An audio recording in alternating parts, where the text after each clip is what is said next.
Hello, everyone. I am very excited to share with you this interview. We haven't done a long interview in a while, and I feel like this is the time. I'm here with my dear friend Yoni, and I called Yoni here because something very special is happening in our community the last week of February, including Shabbos, March 1st. As many of you know, as many of you contributed, many of you are hosting, all of us are excited that peace of mind is coming to the Forest Hill Jewish Center. I was having dinner Friday night Shabbos meal with Yoni last week, and Yoni said that not only is he a veteran, but he also went on peace of mind. I was like, wow. And we had an unbelievable Friday night meal talking about it. And I said, we have to share all of this with the community so they can get excited about peace of mind. So that's where this is coming from. Very excited to share this with all of us, with you. So let's begin, Yoni. Just a little bit about yourself before we get into your service and then peace of mind. So who are you? Thank you, Rabbi. I was born in Chicago, and my family, when I was 10, made Aliyah to Israel. I grew up in Jerusalem and Renana, and I went to a Shiva program for a year, and then at age 19, I enlisted in the IDF. I served in a infantry unit in Palchan Givati, which today is called Sayeret Givati, and I served. All of my combat service was in southern Lebanon when Israel was in the security zone in southern Lebanon. And I finished my army service, and different people picked different paths. I wanted to go study. I wanted to go to school, and so I applied to go to school, and I applied to go, this place I really wanted to go to school was University of Texas in Austin, and so shortly after I got out of the IDF, I was in school in Austin studying civil engineering. Do you want me to continue on? Yeah. Very much related to the topic that we're here to talk about. Throughout my service, when I would come home, but from being in southern Lebanon, we would typically be in Lebanon 3 weeks at a time, and we'd be a week home. You have a very strong difference of state of mind. When you're in Lebanon, you're at war, and then you come home to your family, and it's normal life. And so that extreme change was always very difficult for me and for all of my brothers from my team, from everybody in the unit. And even when I finished my army service, you kind of like leave the realities of the service, of the combat service, and then you kind of go back to that week that you used to have, and now it's the permanent reality. And I think the mindset of a lot of the guys on my team, including myself, was, okay, we're done with those more difficult, more harder realities, and now we're going back to this, what everyone calls life, where you're working or you're studying or doing whatever you're doing, and you're less in that reality. And I have to say, I don't know how much you want to get into this, but the experiences that we experienced when we were serving in Lebanon were, they were intense. And even though we're very close, my friends from my team, and we get together very, very frequently, we would more focus on the jokes and the laughter of basic training and the training, and there's all this kind of stuff that's more on the funny side, and this guy did that was funny, and this guy did that was funny, and less did we talk about the more intense stuff that happened to us when we were serving in Lebanon. And, being that, I guess the go-to was the more humoristic experiences, there really was very rarely ever a serious discussion about what we experienced, what we saw. Do we still think about it? Is it still sitting in the back of our minds? How did it impact us? How is it affecting us in terms of our day-to-day, our relationships, our career? I mean, there's so many aspects that was never even brought up.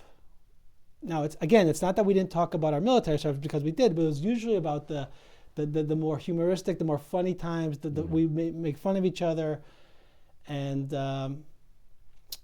in 2007, I'm kind of skipping because I got out of the Army in 2000, a movie came out. No, a book was written before called I forget the name in English, but I think it's called Is There a Heaven? And then a movie was made called The Before, which is about my team and my company and our service in southern Lebanon. And I ended up seeing the movie in New York, where I was living at the time. And I saw it with my mom, my sister, and somebody who I was dating at the time. And I really much appreciated the movie because it was a visual very close to what it was like to be in our service. It was very harsh. It wasn't easy to see, but it was very, for me, comforting that I could explain to my family, this is what it was like. And we're talking 7 years before, but those 7 years had like happened yesterday. That's how intense the experience was. And then I was living in New York at the time, and so I was very curious what my friends from my team thought about the movie. Like, okay, I saw it and I showed it to my family, but what about the people who were with me in this experience? And so I had gone to Israel in the summer of 2008, and I had gone, and again, I'm always very close and in touch, but there's nothing like face-to-face interaction. And so I go in the summer of 2008 to Israel, and I'm starting to talk to friends from my team, and the reactions were very much like, yeah, I didn't really like the movie because it depicts us as, not being the best and being a little bit scared and being, not really, being that rough, tough combat soldier that everyone thinks of us. When we're training, and everyone thinks is that when you're a combat soldier, you're tough and you can take it. And that's the goal, because the experience of a combat soldier, because this is the realities, are one of many experiences that you need to be strong and things don't bother you, and we're not afraid, and we keep charging forward, and this is the realities, and we have to keep going. Yes, but we are also people with feelings. We are human.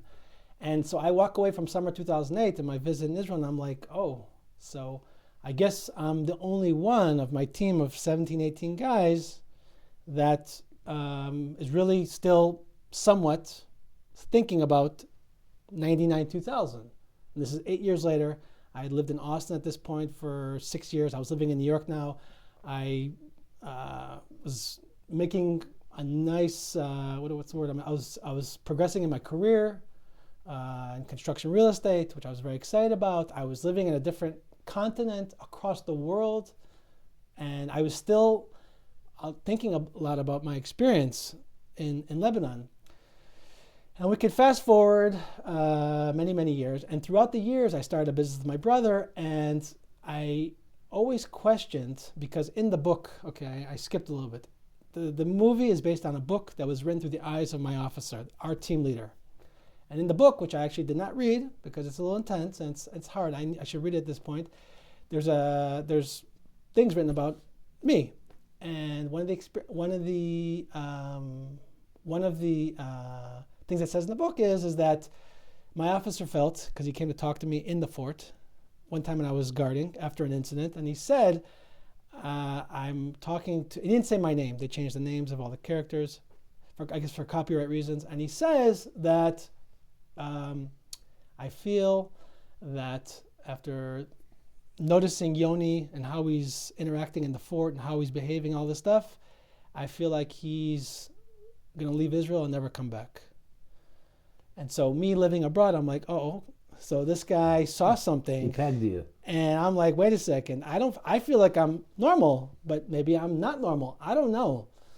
And there's also my, I'm in business with my brother, and there's how we resolved differences of how we want to do things in our business. And I'm questioning myself, did that time in Lebanon, how did it impact me? What did it do to me? And I'm also not married. Most of my friends, not all, but a lot of them were married at the time with kids. And I'm like, what happened there? What happened there? And so in 2016, I finally was able to get together with my team leader because, again, I'm not living in Israel. Your team leader is the one that wrote the book. It's through his eyes the book was written. That's all. There's a whole, I could get into that, but that's a whole separate thing. And I get together with him in 2016. And Is he currently an Army man in 2016? he works for the Secret Service, I understand, Okay. or what's called, they say in Israel, he works for the Prime Minister's office. And because he's my team leader and he's not part of my team, he's not really part of the group that when I go to Israel, who I get together with, right? He's the team leader. And he was also my team leader in the later part of my service, not the team leader that we basically did all of our training with. There's different, how much a person is your team leader and what time in your service, which is your organic team. And so I get together with him in 2016, and he said to me, I'm very happy that you reached out because I also want to talk about my experience, my service, but my team doesn't really want to talk about this stuff. And I said, oh, I know this phenomenon. I have the same thing with my team. And we start talking, and he shares with me his own personal things. And I asked him, I said, you wrote about me in the book, ABC, about all these things. Why did you write that? What did you see? Yeah. And he responded, I'm sorry, I don't remember. And I was a little bit disappointed because, I feel he didn't want to go there. He might not have, because maybe there wasn't enough times that we got together where he could go there and really get into it. But there was obviously something. Right. And I had a lot of unanswered questions. But as Yoni, who was a combat soldier, and I think of myself as a functioning adult, and I think I'm fine, and all this stuff, I'm like, okay, whatever. I'm not sure what the answers are. Right. I don't know. Fast forward to 2019. Just so you're not angry with him, but you're confused why he said that? I'm not angry because I understand that it's very, very emotional, deep stuff. That is it possible that for me, okay, I have to go back and explain something. My officer in the book and in the movie, obviously as a commander and a team leader, feels very responsible for us. We're his children. What would you say? How would you call the little ducklings? Ducklings. Okay, he's the mother goose, and we're the ducklings. And so if we're affected, impacted, wounded mentally, whatever it is, he takes responsibility for that. And so I think him sharing with the author who wrote the book and then the movie, I think that really is a very, very sensitive place for him because he has to admit that he was responsible or part of an experience that affected many, many guys. And as we say, in Israel, salt of the earth, like just wanted to do for the country, for the people of Israel. There's not really many personal gains when you go serve in combat in the IDF. And then in the army, most times it's people who just want to serve their country. And so I think there's an element of him having a really, really hard time going there. Again, this is me being more mature, more aware of this, but I think that could have played a very strong part in him not wanting to go there with me and really get into it. Because he would have to admit that I am somewhat responsible for Yoni taking actions. Or Yoni doing this, or Yoni this. Not only me, the whole team. Right. Who knows what's going on? And so I walk away, and if anything, because I'm looking for my own answers, I'm a little bit, not angry, I'm kind of like disappointed. Because I'm looking for this, I want someone to say, I remember when we were in the fort, you did this and you did this, and then I can somewhat understand. Again, I don't want anybody in the mental health profession to be like, oh my God, Yoni needs to do this and do that. But I think always in life, people look at their past actions. They want to know what impacted them, what did they do, what was going on in this situation. I'm sure if a mental health professional saw this, they could say, okay, I see what's going on and this is what needs to happen, whatever. Mm-hmm. Okay, and so I walked away from the conversation but I understood at that point that I am more open about this than most of my friends. I am more willing to vocalize that experience was very intense, and it didn't just end in 2000 when we left Lebanon. It's within us, all of my team and the teams before me and after me, and everybody's got a different experience. It's with us, and it's part of us, and to different people has different levels of impact, but it impacts different parts of your life. And so 2016, 17, 18, 19. And so, again, like I said, we're very close, my team. And my team, some of the guys are very close to the team above us because they do reserve duty together and many different reasons. And so the team above us, they heard from another team that they were doing reserve duty with that there was this thing called peace of mind. And the other team told the team above me in our unit that it's highly recommended and it's a great experience and they have to apply for it. Now, I have to take a step back here and explain that we're talking, again, a lot of the guys do reserve duty. I did not do reserve duty. I've been living in Austin, New York since. I have not been living in Israel. But I have yet to hear from any of my friends anything about mental health and anything about our experience that they thought that we need to get help for. Right. Now, this other team tells the team above me they have to go on the experience. I know now, because I've heard some other things since, that the guy who was really heading up applying to go on Peace of Mind, people should know Peace of Mind has a long wait list. Mm-hmm. I mean, we're talking, I don't know if this is the right wording, but it's the few and the chosen.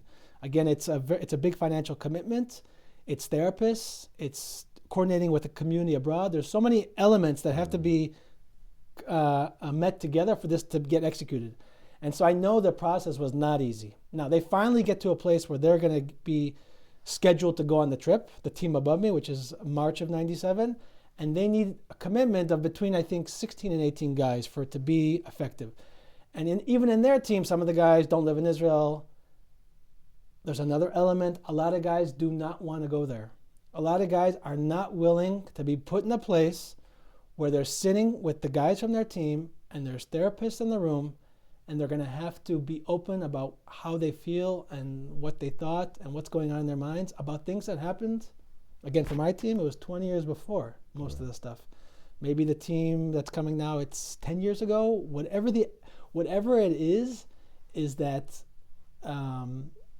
some guys, and I could get into this in a second, they don't want to go there. They refuse. It's something that they put into a box and they buried it and they don't want to hear it anymore. Now, again, I'm not a mental health professional, so I'm not going to get into good, bad, how does that work? And so they didn't have enough guys. So somebody from my team reaches out to our WhatsApp group and he says, guys, the team above us wants to go on the trip. They're planning to go, they're scheduled, but they need more guys. So I responded right away because I remember my experiences after the movie and I remember my experiences with my officer, my team leader. I said, I want to go, but I'm not going to go by myself. Even though I know that team, I said, I want to go from our team because even though we were in Lebanon together, our team is our team. And so very quickly, the guy who brought us the request said, I already have a trip planned with my father, and my brothers. I can't go.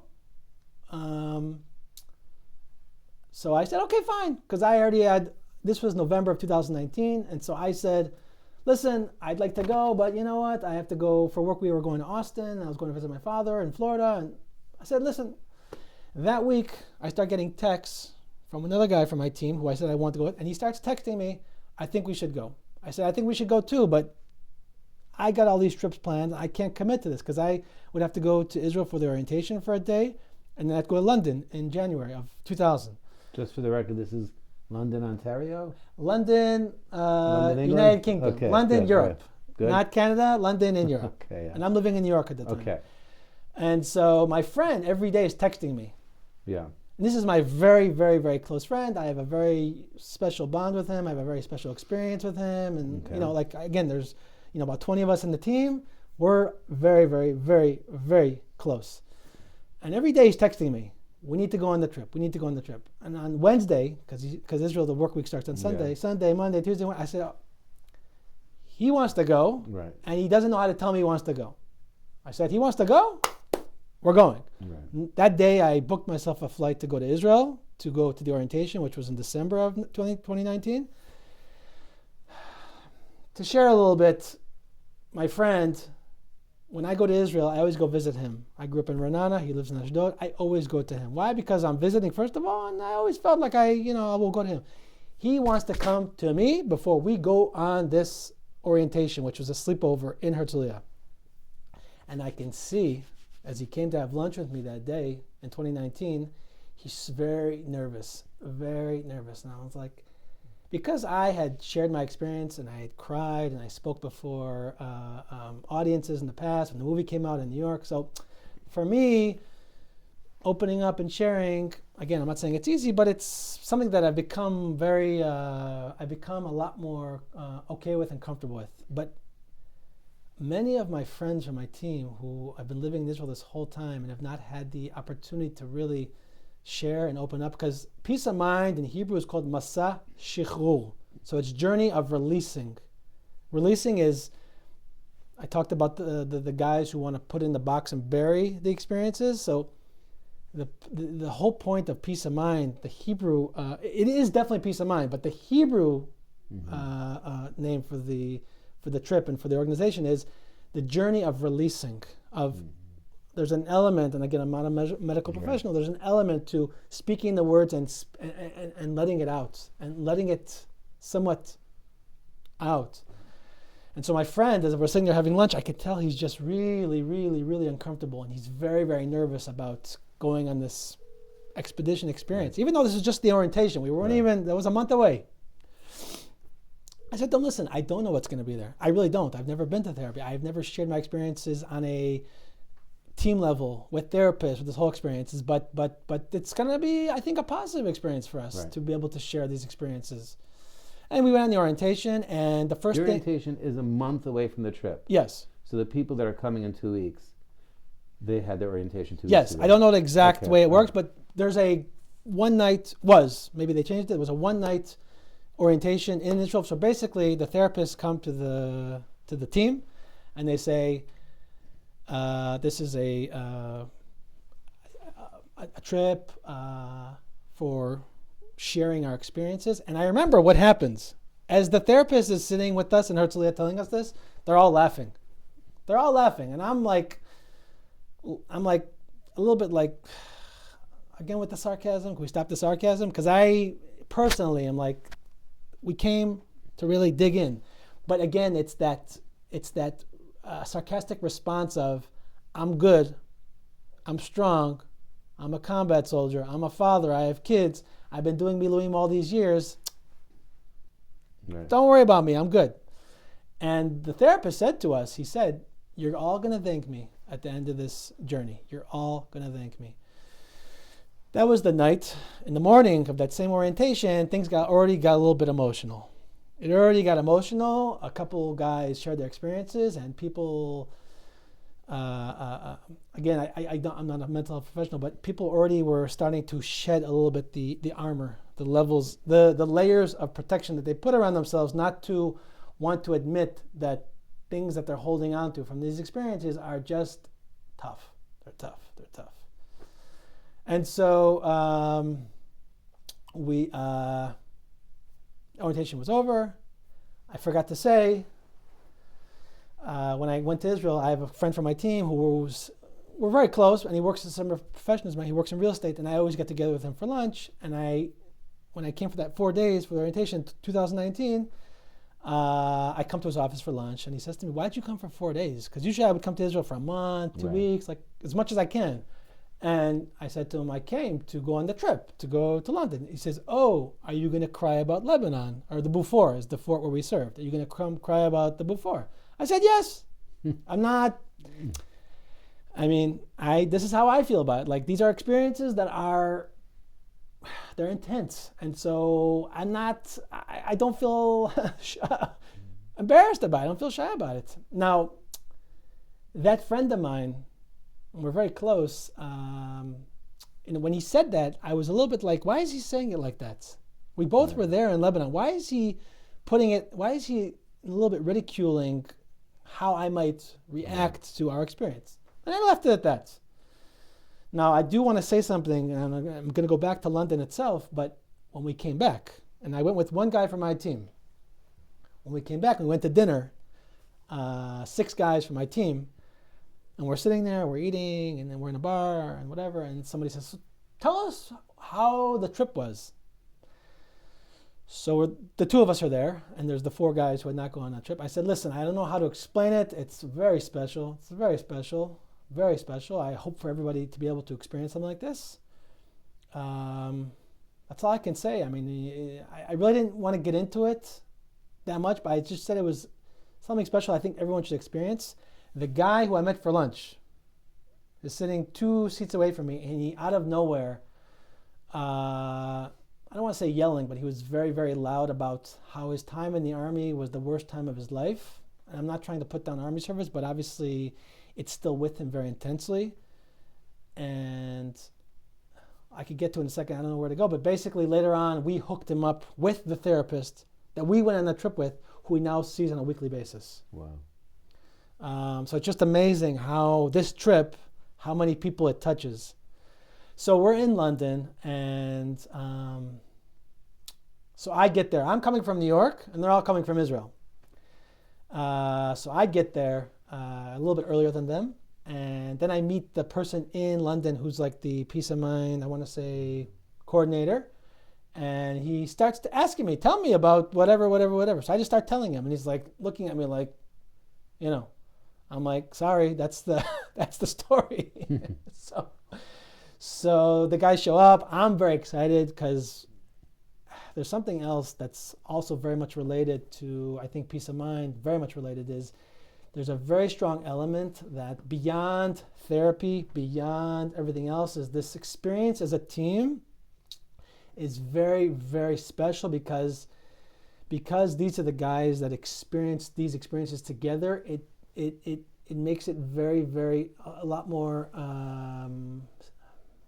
possible and comfortable for these guys to share these experiences because they all went through it together. And so the validation from the other 16, 17, 18 guys when they come really means a lot. And so they show up, and I'm very happy. And then we go to I don't know what it's like here, but they take us to the synagogue, and all the families that are hosting us are there. And I'll never forget the family that hosted me and my friend.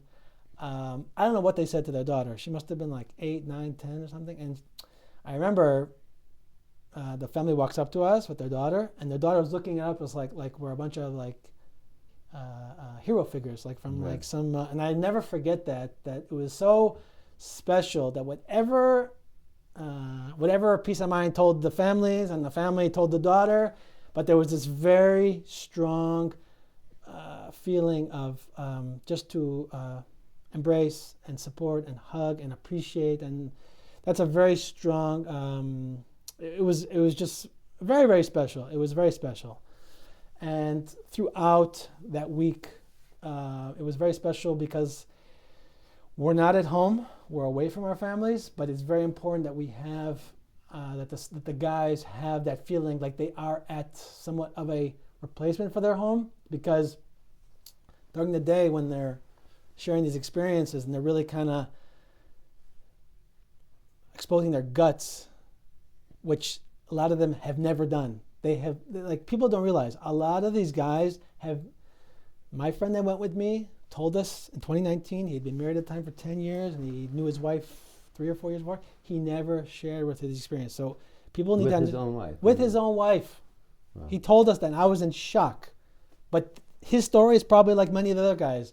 And so the point I'm trying to make is that even these guys coming to this don't know what they're in for. Right. They might have heard from people, they might say this, they might say that. Even they are not aware of the power of them being together with therapists in a setting that's really supportive of this whole thing called let's open up and try and talk about these things that are very difficult for us to talk about. It was just wow. It was a wow moment. And so again, having that experience and being able to at night have the real embrace from the families and the community is so important. Mm-hmm. It's so important. It's like the therapists are very important. Being able to disconnect from their families is important, being abroad, and just the support and the love and the care from the families hosting them and the community is so important. I personally am still in touch with the family that hosted us. We're very close. We get my friend and I, we get together with all the time. We're very close with their son, who actually recently moved to Israel. So that's a huge part of this whole thing. You want to have first, thank you so much for sharing. Obviously, I can talk about it more, but I'm not sure where you're. I want to just two more short questions. The question number one is: you're watching this. Today's a tough day for the Jewish people. October 7th. Today, peace of mind. Is this the mitzvah that we should be focusing on now? The peace of mind mitzvah. There's so many mitzvahs to do. So the peace of mind mitzvah is that we're doing it, but there's so many things to do. Is this the mitzvah we should be doing?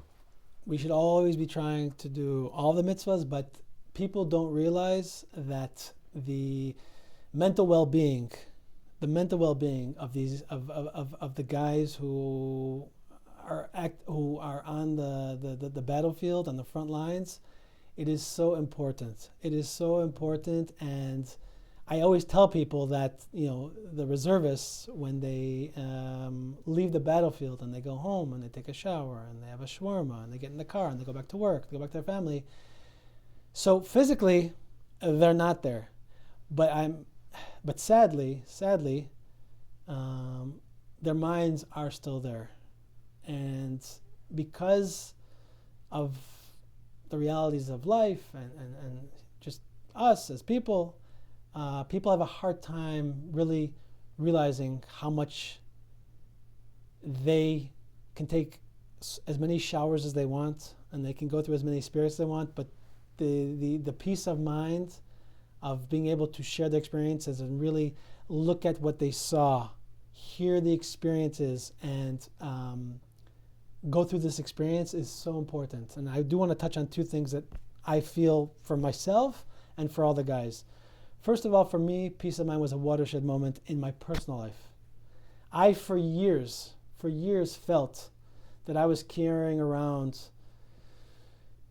I don't want to call it guilt, or I felt like I could have done better, should have done better when I was in my service when we were in Lebanon. And only on the trip, when we had gone through the week of sharing our experiences and talking about it, did I realize that my experience is like many of the other guys. We all have similar experiences, and I finally was able to accept the fact that even though I wish I had performed better, I'm human. Everybody does the best that they can. It doesn't always happen as exactly like you want it to be, and it really gave me peace of mind. Like I know it sounds cliche, but it really gave me peace of mind. I don't remember who I was talking to because I did not know Lior at the time. But I don't know if it was friends or my siblings or my family, that I really felt such a special place of being able to walk away from that experience of that week in London and say, I really felt, and I say this, and I said this a million times, a block had been lifted off my head from that week. Wow. And I know that for many of the guys, it was a similar experience. Wow. And the common thing that I noticed was everybody wished they had performed better. But when you hear the other guys share their experience, you realize that, yes, we're always striving to do our best. When you're training, and our whole reason for serving the IDF is we want to protect the Jewish people, right? We have a long history of not being able to protect ourselves. Finally, we have a country, we have an army. We want to protect ourselves. We want to defend ourselves. We want to be the best at all that training that they put us through is going to be. And then when things happen and these incidences in war, things don't always happen as you would like them to happen. And then what happens is everyone goes back to their corner, right? Like as I said, everyone, right. when they leave their service, and then they start thinking, oh, I should have done this, and they get stuck with these thoughts for such a long time, and then they probably start thinking things that might have not even happened because they never had that moment to be able to really had that conversation with the guys from the team. Because as I told you, we talk about the funny stuff, we talk about the jokes and all the things that happened that were funny, but to have these intense, very important conversations we don't have on our own. And that's why peace of mind is such a very important tool. I wish for everybody to be able to experience such a special experience. The other thing I do want to bring up, which is very important, is there's another element here which I felt very strongly, which I noticed in London, is that because I spoke in front of a group, not the guys from our trip, but people from London, and I moving to Austin and living in New York, I had many experiences where I was able to share my experience and receive appreciation and thank you from people. A lot of these guys are living in Israel. There are many, many, many combat soldiers in Israel. And so sometimes there might be an element where people, combat soldiers, feel like, yes, I was a combat soldier, which is great, but there's people who did more. Their experience was more heroic. They were in this mission, they did this, they were in this unit. And so there's an element to coming to a community like Forest Hill, and really receiving that pat in the back and appreciation for, yes, their experience was special, yes, their service was special, and yes, they're special. And they have the right to feel special, like every other combat soldier, but yes, also them. Wow. Thank you so much. I mean, this is why I wanted to share this time with you. You did mention someone named Leora, and you did say you were single for a while. So are you married? I am married, recently married, very happy. The rabbi married us. It was a very, very special, very, very special experience. And Leora, it is related. For many years, I did not connect with, I had met many people, and I did not connect. And Leora's a very special person, but one of the big reasons, or one of the special things about Leora is she was able to listen to me, share my experiences about my time in Lebanon, all this stuff, and I felt like she can take it. And that was very important to me. She's a very strong woman, and it was very special. It was very, very special for me that she can hear me talk about these things. It's a big deal. But I could talk about Leora for hours and hours and hours. I'm not sure it's related. I agree. She's an amazing person. I want to close up by saying, give yourself an opportunity to experience something special. You owe it to yourself. We're an amazing community. We've done amazing things. We're gonna blow the roof off. It's gonna be so special. We have the weekend of February 28th, March 1st, Friday night dinner, and March 1st, Shabbos morning. That's the anchor event. That's Shabbos. Yoni will be there. I'll be there. All the veterans will be there. And just looking forward to sharing this incredible experience with you. Shavua Tov.